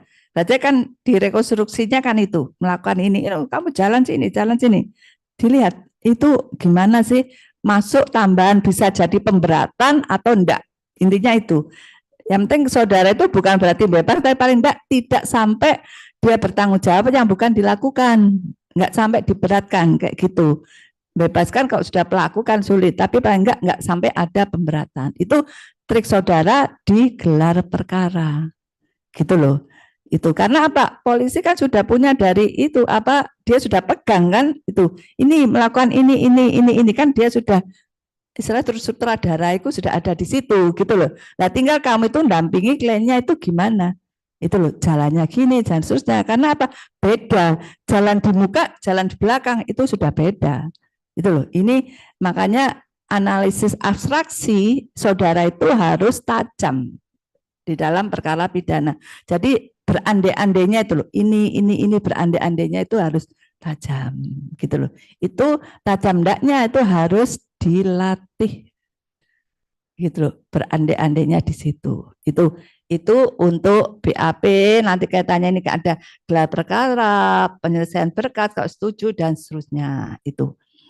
Kemudian kalau sudah itu bisa juga dilakukan penghentian penyidikan. Nah, kenapa sih penghentian penyidikan setelah dilakukan gelar ternyata ini enggak memenuhi syarat sebagai perbuatan pidana misalnya, itu bisa dihentikan, ya kan? Jadi tidak memenuhi unsur-unsurnya, ya kan? Itu salah satu alasan bisa penyidikan itu dihentikan, bisa itu karena apa? Nanti kalau ini perkara diteruskan, itu nggak bisa sesuai dengan unsur-unsur perbuatan itu, makanya harus dihentikan. Alat buktinya itu nggak nyukupi, ya kan? Nggak, atau alat bukti ada tapi lemah sekali di situ. Nah, itu makanya saudara sendiri yang harus nilai, ya kan, gimana alat bukti yang ada itu nanti di proses persidangan itu bagaimana. Itu yang harus saudara persiapkan. Belum ya Mbak, masih lama. Ada lagi yang mau tanya? Ya, monggo.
Kemudian sampai kapan si korban ini bisa menuntut tentang ini? Jadi kan terkabul-kabul ini juga berjalan mulai 2017, 2016 yang melakukan sampai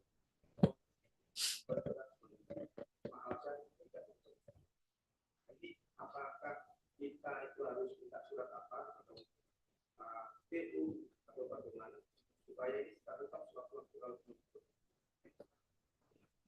Ya, jadi kalau tersangkanya itu enggak ada, sebenarnya bukan alasan menghentikan. Karena apa? Seperti tadi saya sampaikan, peradilan itu bisa tanpa hadirnya terdakwa.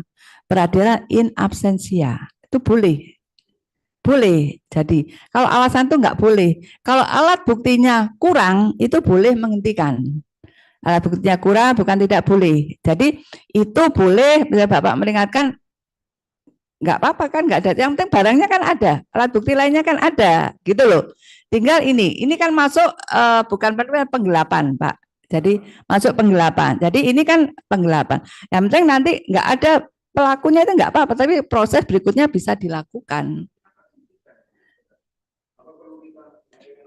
Ya, disampaikan lagi kan kata laporannya itu, Pak, ini kan ini apa tanggal ini harus ditindak. Karena apa? Nanti perkara ini bisa daluarsa. Pasal 78 itu. Kalau daluarsa kan nggak bisa diproses. Gitu loh. Penggelapannya itu gitu. Bisa. Lah itu nanti kan bisa ada di proses peradilan bahwa di sini peradilan in absentia. Dari putusan itu bisa ditindaklanjuti jual beli itu kan bisa dilanjutkan. Ya.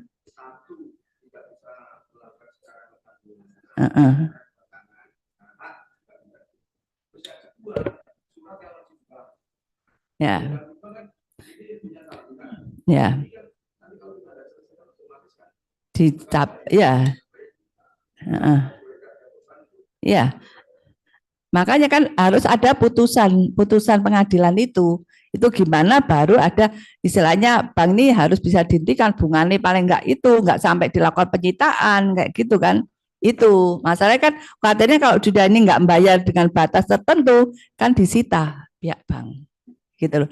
Jadi yang laporan itu ditegaskan bukan alasan menghentikan itu, enggak ada tersangkanya gitu.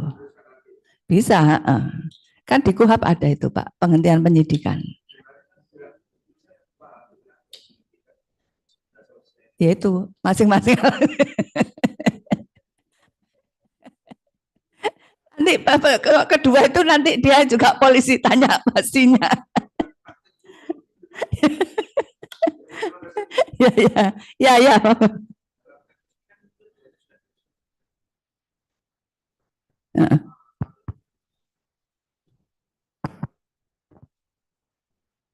Ya, jadi paling enggak kan ini kan belum daluarsa, kan bisa untuk minta dibuka lagi, bisa, masih bisa, itu kan bisa dibuka lagi bisa, penghentikan kan kurang alat buktinya, kalau ada ternyata ada alat bukti lainnya bisa dilakukan lagi. Bisa kayak pra peradilan tuh enggak harus sekali, bisa lagi kayak gitu. Kalau enggak bisa kayak gitu, boleh. Aturannya ada. Gitu.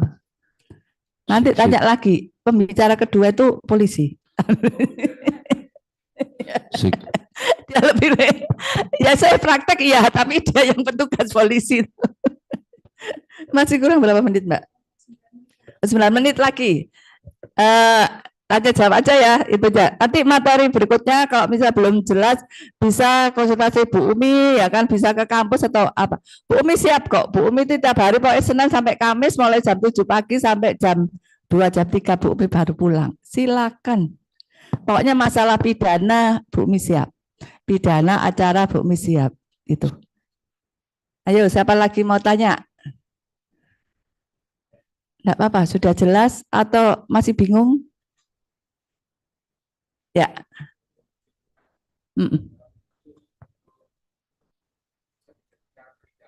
Bisa. Bisa, kalau memang di situ ada unsurnya. Ganti ruginya kayak itu. Jadi kalau misalnya jual beli misalnya, atau itu kan bisa dia janji terus, ya kan? Janji gak bayar kayak gitu kan bisa masuk, ya kan? Masuk di pidana penggelapan di situ. Janji tanggal ini itu, ya kan. Misalnya kaitannya apa sih? Sudah dia masuk di kasus apa ya dibaliknya aja penggelapan di situ, barang di situ. Terus kemana sih barangnya itu, ya kan? Nah, itu kan bisa gugatan perdata barang-barang kaitannya itu. Tapi yang sering terjadi perdata ke pidana. Nah, itu. Tapi enggak menutup kemungkinan, istilahnya kadang kan enggak jelas barangnya itu dikemanakan, disita untuk negara atau dikembalikan ke para pihaknya. Yang menjadi masalah biasanya pengembalian ini enggak sesuai. Nah itu gugatannya di situ. Itu bisa. Selama enggak dilarang tuh bisa. Intinya itu. Gitu. Ada lagi? Yuk.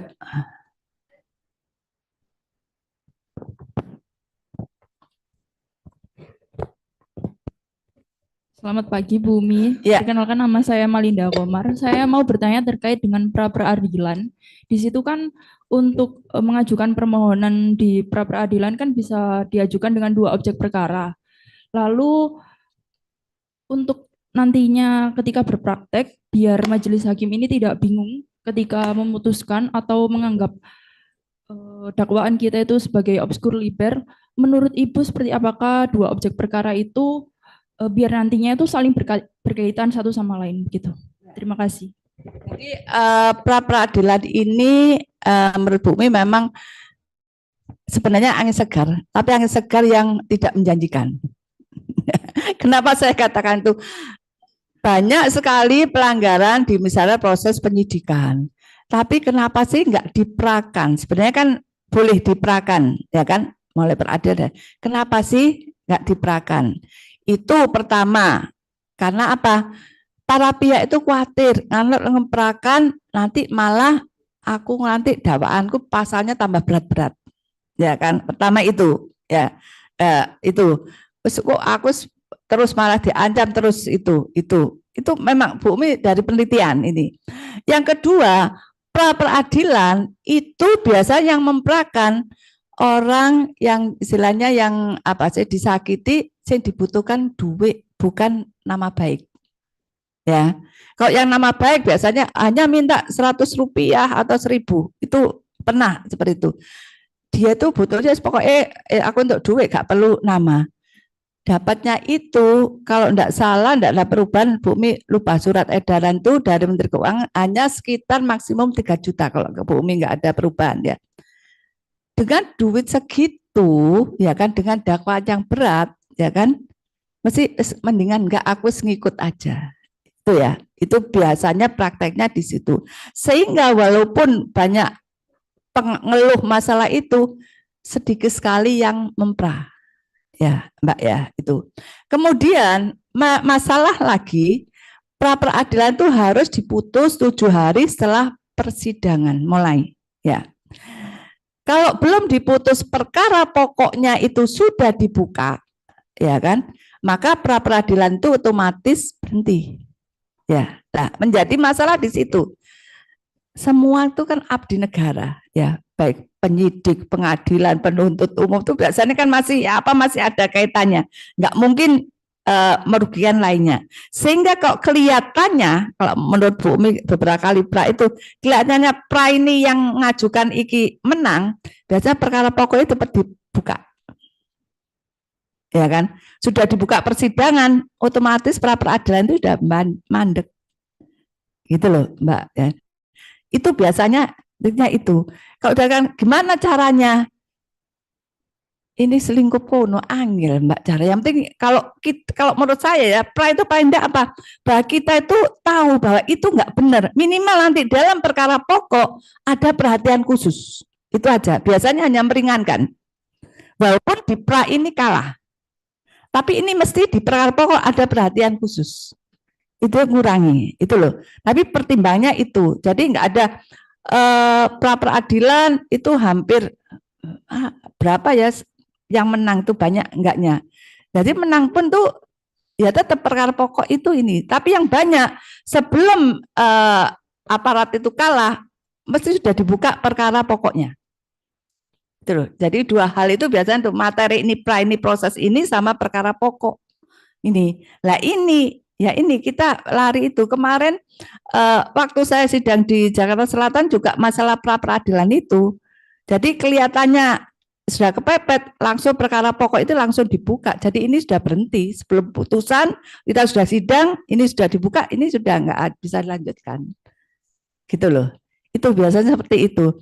Kalau yang itu kelihatannya kalah itu baru sampai diputus ini namanya nunggu itu ya sama-sama aparat. Kok saya gitu aja. Yang penting kok saya pra ya tetap ngajukan aja. Paling tidak ada perhatian di dalam perkara pokok bahwa ini ada aparat ini nggak benar. Gitu loh itu. Jadi itu aja. Kalau pra itu kayak itu agak. Kalau menurut saya itu angin segar tapi angin segar yang tidak menjanjikan kesegaran. Itu karena penyelenggaraan banyak tapi sedikit sekali yang memperakan. Ya kan? Kemarin terakhir Bu Umi sidang di PN Malang itu juga pra peradilan. Kelihatan itu ada salahnya, tapi ya gitu. Dari penuntut umum polisian lihat sama-sama melepaskan tanggung jawab. Pokoknya kan sudah saya lepaskan dari sini, berarti lepas ya Bu. Ya, selama sudah lepas semua, sudah diserahkan, pemberkasannya sama alat bukti ya tanggung jawab pada penuntut umum. Kesalahan di situ itu tahu-tahu dihentikan, dimulai lagi proses pemeriksaan, salah kan di situ. Nah, itu bisa terjadi seperti itu. Yang penting pra itu tidak bisa berharap banyak. Yang penting kalau pra itu perkara pokok itu agak ringan, itu aja. Itu pra peradilan. Itu. Gitu. Ada lagi? Masih ada ya Mbak waktunya? Oh, waktunya habis. Tapi jangan di sini aja, Bu Umi siap kapanpun kalau konsultasi ya, anggap ini rumah saudara, ya kan saudara, anggap bisa dosen saudara, ibu saudara, sama saja. Yang penting Bu Umi siap membantu saudara untuk sukses. Ya, terima kasih. Wassalamualaikum warahmatullahi wabarakatuh.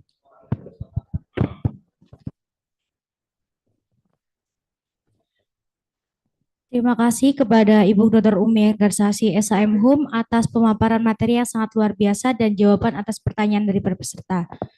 Baik, para peserta PKPA Angkatan 22 pada pagi ini, pemaparan materi dari Ibu Dr. Umi Garsasi SHM HUM yang berkaitan dengan hukum acara pidana telah selesai dan sudah terlaksana dengan baik. Saya Ika Nabila selaku moderator pamit undur diri. Mohon maaf apabila terdapat kesalahan dalam perbuatan maupun perkataan selama diskusi berlangsung. Saya ucapkan terima kasih dan saya tutup. Assalamualaikum warahmatullahi wabarakatuh. Waalaikumsalam warahmatullahi wabarakatuh. Selanjutnya adalah sesi foto, para peserta dimohon untuk ke depan.